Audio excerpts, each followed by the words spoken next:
Em primeiro lugar, eu queria agradecer imenso à PSL esta iniciativa, porque acho que é extremamente importante e é uma maneira muito fácil de chegar a pessoas em vários pontos do país sem que essas pessoas estejam presencialmente aqui à nossa frente. Se bem que às vezes, enfim, um bocadinho de contacto direto também nos ajuda na nossa exposição.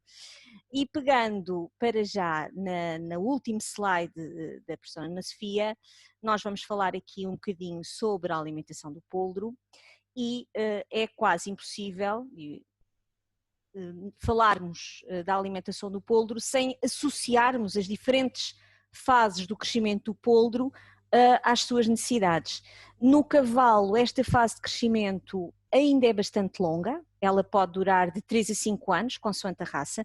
Nós sabemos que temos raças mais precoces, como o porcém inglês, e eventualmente raças um bocadinho menos precoces, como o caso do nosso lusitano, como já vamos ver, mas como é evidente, em qualquer uma destas fases de crescimento, a nossa grande preocupação é assegurar a cobertura das suas necessidades nutricionais. E, como é óbvio, estas necessidades vão variar em função do escalão de peso vivo adulto desse animal, da idade em que se encontra, portanto as necessidades vão variando de acordo com a necessidade, e também dos ganhos médios diários. Isto, no fundo, o ganho médio diário acaba por nos traduzir a taxa de crescimento desse animal. E começando um bocadinho dentro da mãe, porque para vermos um bocadinho, e já vimos na apresentação anterior, quando é que as necessidades da égua efetivamente são mais elevadas durante a gestação, e pegando aqui, como todos já viram, portanto a duração da gestação, e sobretudo aqui no caso da nossa lusitana, está mais ou menos caracterizada à volta dos 340 dias em média, e estas curvas que aqui estão, no fundo, pretende só demonstrar-vos que, de facto, se o poldro nasce por volta com cerca de 50 quilos ao nascimento, nós verificamos que esse acréscimo de peso dentro da mãe, ele acontece fundamentalmente a partir aqui do 8º mês de gestação, porque os ganhos de peso do feto até o 8º mês de gestação são muito pequenos e daí as necessidades nutricionais da égua não serem tão elevadas. E de facto isto justifica este crescimento do peso inútero nesta última fase da sua gestação, justifica de facto o crescimento das necessidades nutricionais da mãe.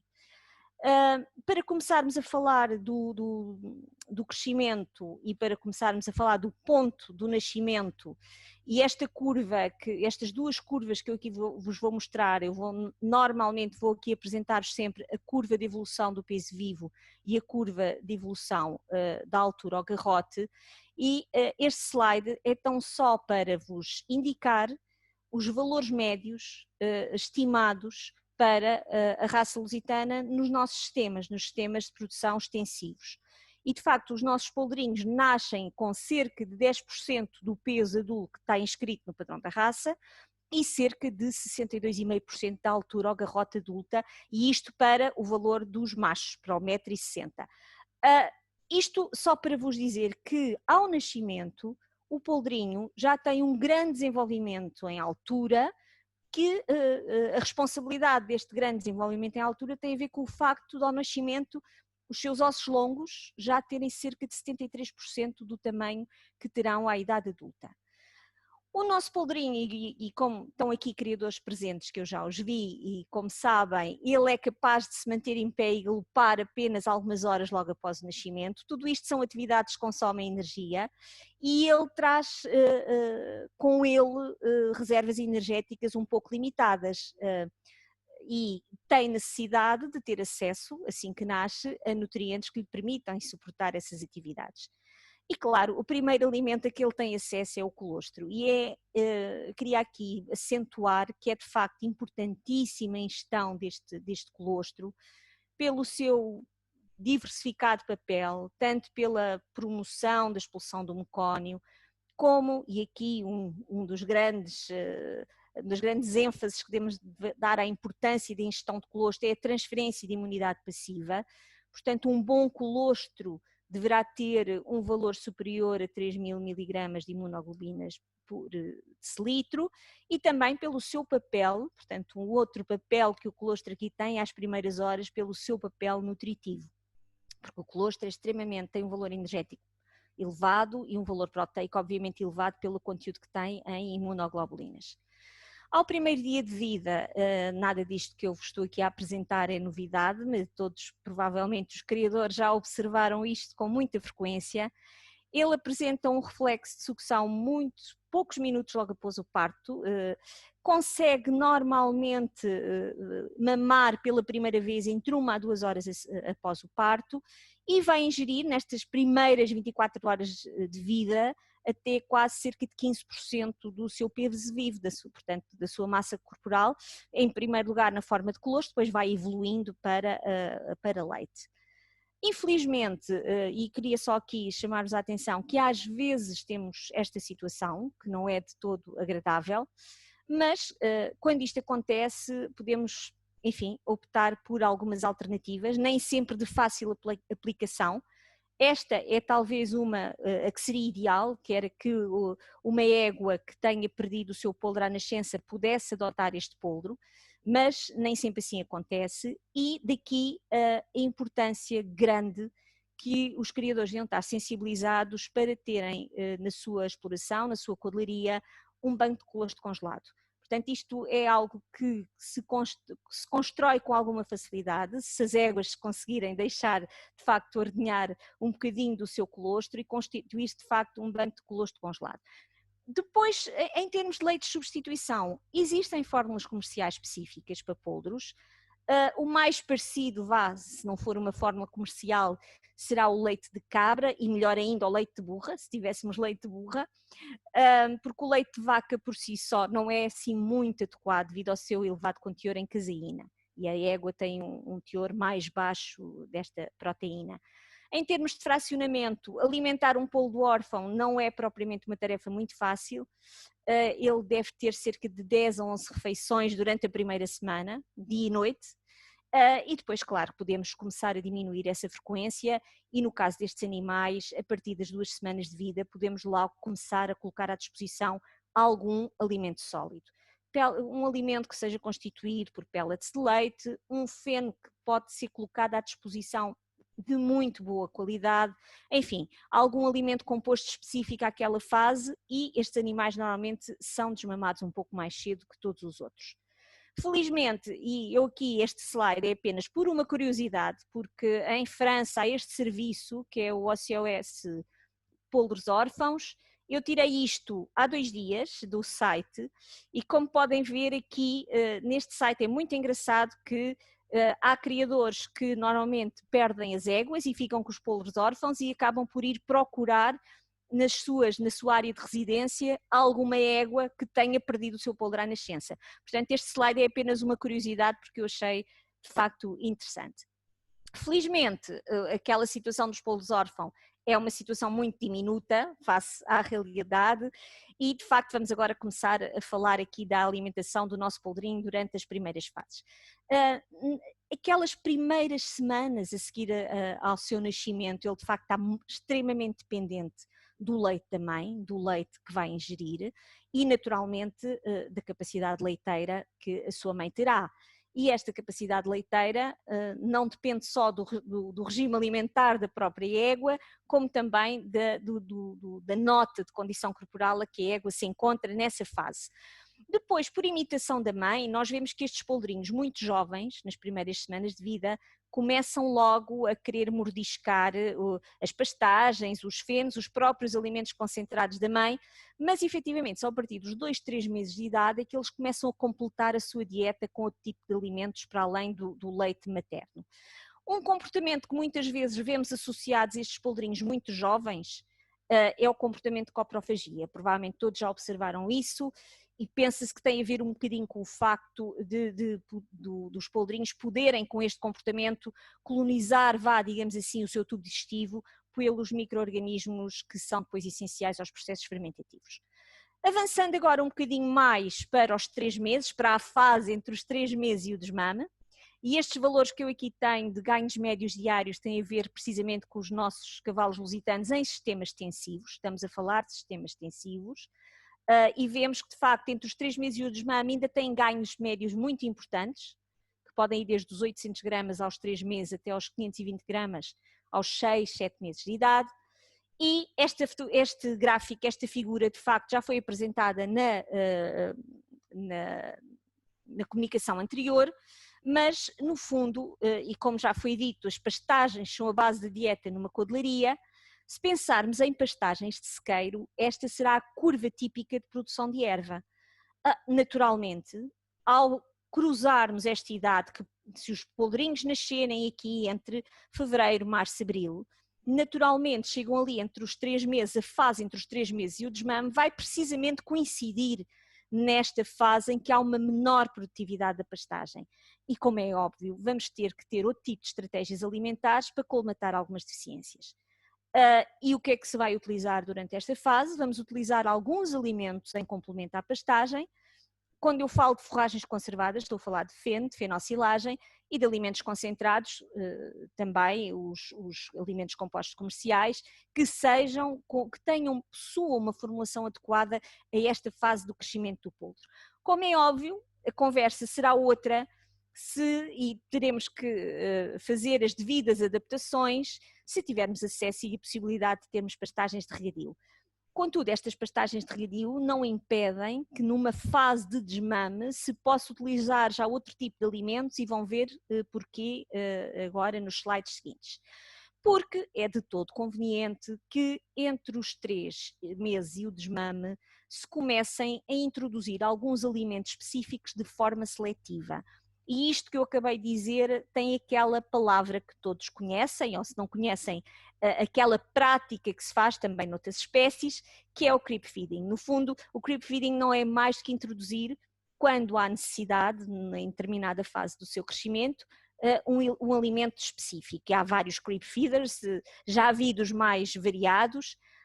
E quais são as vantagens da introdução deste tipo de alimento? No fundo, permite que os polos tenham um suporte nutricional para colmatar as deficiências que possam ter na última fase da lactação e permite também uma habituação progressiva aos alimentos, ajudando a redução dos efeitos do stress do desmame. Seja qual for o método de desmame que se pratique, é sempre uma fase que induz algum stress aos polos e que pode provocar de facto algum abrandamento na taxa de crescimento.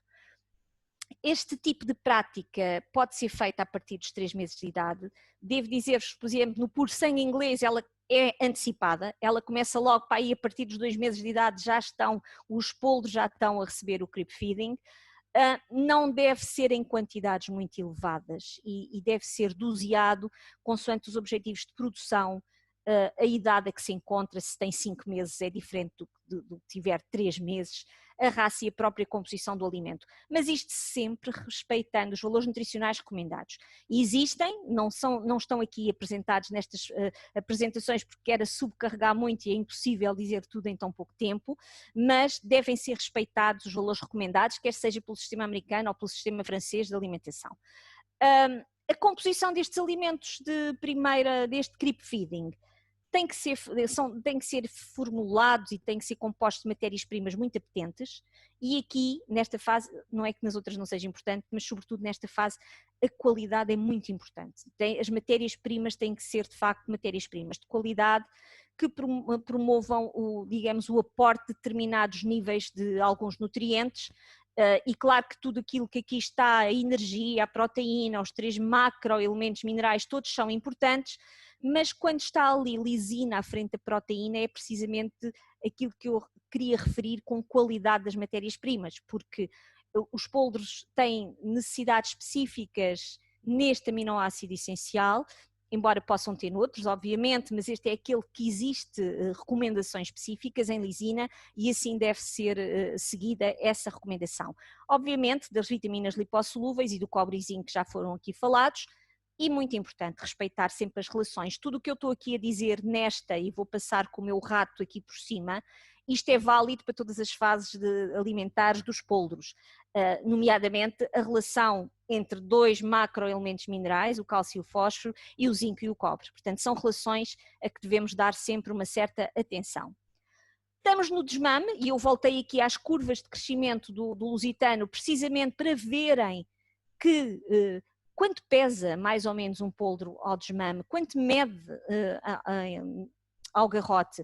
E, portanto, estes são valores que podemos verificar aqui nesta curva, se forem desmamados um pouco a seguir aos 6 meses. E eu já vos tinha referido antes, de facto, temos de ter realmente um bocadinho de cuidado com esta fase de desmame, porque o stress que induz pode provocar sempre um abrandamento da curva de crescimento. Este desmame, como a maior parte dos criadores sabe, normalmente é coincidente com o final do outono, e ao coincidir com o final do outono temos aqui uma situação que é a prática, se os sistemas forem efetivamente em pastagens de sequeiro, de termos aqui muito pouca pastagem, ou portanto, ou ainda muito incipiente com as chuvas de outono, ou praticamente não existir. Portanto, e o desmame coincide precisamente com esta fase. Então, muitas vezes os poldros são confinados também em áreas com áreas muito pequenas. Isto faz com que haja uma restrição ao acesso livre ao livre acesso a um regime livre de exercício, e às vezes há erros que se praticam nesta fase de desmame, sobretudo quando não é praticado o creep feeding antes do desmame. Há aqui muitas vezes um choque, há uma sobrecarga de alimentos concentrados que são por vezes desequilibrados na sua componente proteica e na sua componente mineral, e tudo isto associado à restrição do exercício, tudo isto pode ser um fator de risco para o desenvolvimento saudável do sistema musculoesquelético. Ao ano de idade, e já estamos no ano de idade, os nossos poldrinhos apresentam já cerca de 58% do peso adulto, isto na raça lusitana. Como eu vos disse, a nossa raça é um bocadinho menos precoce em termos de evolução do peso vivo, se quisermos comparar, por exemplo, com uma raça mais precoce como o porcem inglês. Mas se falarmos na altura ao garrote, já a conversa é outra, porque os nossos poldros lusitanos desenvolvem-se exatamente com o mesmo tipo de padrão como se desenvolvem as raças mais precoces. E de facto, isto para vos chamar a atenção que durante o primeiro ano de vida dos nossos poldrinhos, é aquele primeiro ano em que é fundamental um acompanhamento nutricional muito próximo. É durante este primeiro ano que eles realizam cerca de 95% do crescimento ósseo, e é precisamente este primeiro ano que é a fase mais importante na prevenção das doenças ortopédicas de desenvolvimento. Isto para vos dizer que, tanto quanto possível, e daí existirem curvas de crescimento, devem ser evitadas oscilações ou alterações bruscas nas taxas médias do crescimento, porque são precisamente estas oscilações e estas alterações, sobretudo durante estas fases mais precoces, que podem vir, no fundo, a promover estes desequilíbrios e a promover a fixação destes problemas. Dos 3 anos de idade, do ano aos 3 anos de idade, portanto é a última fase que eu vos queria aqui falar. É evidente que não é só nesta fase, mas em toda o crescimento do poldro vai depender da quantidade e da qualidade dos alimentos, portanto vai depender do nível alimentar que nós apresentamos aos nossos poldros. É evidente que a componente genética também tem aqui uma palavra a dizer, mas dos efeitos ambientais e daquilo que a alimentação no fundo pode influenciar, é de facto o nível alimentar que nos vai aqui fazer mexer nas taxas de crescimento dos nossos poldros. E qualquer criador pode seguir diferentes estratégias consoante a raça e o objetivo. Obviamente há raças que perseguem um crescimento o mais rápido possível, por exemplo, estou a pensar no porcem inglês, os criadores de porcem inglês pretendem que os seus poldros atinjam os valores mais altos de crescimento logo ao final daquele primeiro ano e meio de vida. Por outro lado, podemos também adotar outras estratégias, porque, por exemplo, no cavalo de desporto é fundamental que se obtenham determinados padrões de crescimento e aí o crescimento pode ser otimizado. E o que é que isto quer dizer de um crescimento otimizado? Quer dizer que é um crescimento acompanhado. Não quer dizer que se pratiquem níveis alimentares elevadíssimos, mas sim níveis alimentares que proporcionem esse tipo de crescimento um bocadinho mais otimizado. E só para vos mostrar em termos gráficos, do ano de idade aos 3 anos de idade, obviamente os poldros estão a pesar cada vez mais, estão a crescer e as necessidades de energia vão aumentar. Mas reparem nas necessidades relativas em proteína. As necessidades em proteína vão decrescendo desde o ano de idade até aos 3 anos de idade. E isto aqui às vezes é um dos mitos, porque às vezes achamos, e há pessoas que indicam níveis elevadíssimos de proteína, por exemplo, para um cavalo aos 3 anos de idade, quando isto são os valores que deve ingerir diariamente em termos de proteína digestível. Mas isso não quer dizer que essa proteína não tenha qualidade. E de facto, voltando outra vez a falar no aminoácido essencial que é limitante ao crescimento, vejam que há aqui valores, eu queria aqui pegar no meu rato, valores importantes diários a respeitar de lisena. Não quer dizer que não se tenha que dar durante todas estas, estas fases de crescimento atenção aos níveis dos macroelementos minerais, às relações entre eles, às vitaminas lipossolúveis, essencialmente a vitamina A, D e E, sobretudo à vitamina E, quando os nossos poldrinhos estão na ausência ou não estão na pastagem ou não têm acesso a forragens verdes, mas de facto temos que promover aqui um equilíbrio generalizado dos nossos regimes alimentares. E eu queria terminar a falar-vos de algo que com certeza já observaram, sobretudo nos sistemas à base de pastoreio, que obviamente quando são à base das pastagens vão estar sujeitos à flutuação que advém da sazonalidade, agora estava gaga, da produção dessa erva. Como é evidente, embora seja económico, e todos sabem que e os cavalos reagem também da mesma forma como outras espécies pecuárias, quando têm abundância de alimento, quase que promovem um crescimento compensatório quando essa fase se segue a um período de restrição alimentar, mas de facto no caso dos cavalos ele vai diminuindo com a idade e há diversos estudos que nos indicam que há restrições alimentares durante o período de crescimento podem efetivamente afetar a qualidade do tecido ósseo. Portanto, muito cuidado com estas restrições e com o aproveitamento deste crescimento compensatório que pode inclusive promover as tais oscilações nas taxas do modelo de crescimento. Para terminar e como notas finais, eu queria só deixar que acho que isto é óbvio, mas que os regimes alimentares têm que ser equilibrados durante toda a fase de crescimento do poldro, desde o nascimento aos 3 anos de idade ou aos 5 mesmo, tanto em quantidade como em qualidade. Isto de modo a tirar partido da precocidade dos tecidos ósseos e musculares, portanto, sobretudo naquele primeiro ano de vida. É a fase essencial para nós podermos intervir no crescimento dos nossos animais, mas de uma forma racional e equilibrada, obviamente. A importância de facto da prática do creep feeding, porque no fundo acaba por nos ajudar a ultrapassarmos a fase do desmame com menos oscilações, que de facto este aumento súbito das concentrações energéticas sem ser devidamente acompanhado dos restantes nutrientes pode representar um risco elevado para as anomalias do crescimento e desenvolvimento. Claro que se os regimes forem totalmente equilibrados, um crescimento mais otimizado poderá ser uma opção. Promover sempre esse tal crescimento sustentado, aquilo que já repeti e não vou cansar de repetir, evitar grandes oscilações nas taxas de crescimento e também deixar como ponto final aquilo que eu acho que vai ser transversal a todas as nossas apresentações, de facto as pastagens e as forragens são a base e devem ser a base dos regimes alimentares dos nossos cavalos e tentar promover que tenham a melhor qualidade possível, quer sejam frescas ou conservadas. E agradeço aqui a vossa atenção, espero que tenha sido do vosso agrado e estou desde já disponível para as vossas questões que queiram de facto colocar. Obrigada. Muito obrigado, Maria João. O tempo já vai longo, alongaste um bocadinho demais também. Oi, meu Deus. Deixo só uma pergunta de alguém que a faz no sentido de que aparentemente este ano terão nascido, enfim, um número anormal de poldros com problemas de tendões, de ligamentos e membros muito desaprumados. Alguma ideia das causas ou dos motivos que poderão ter causado estes efeitos?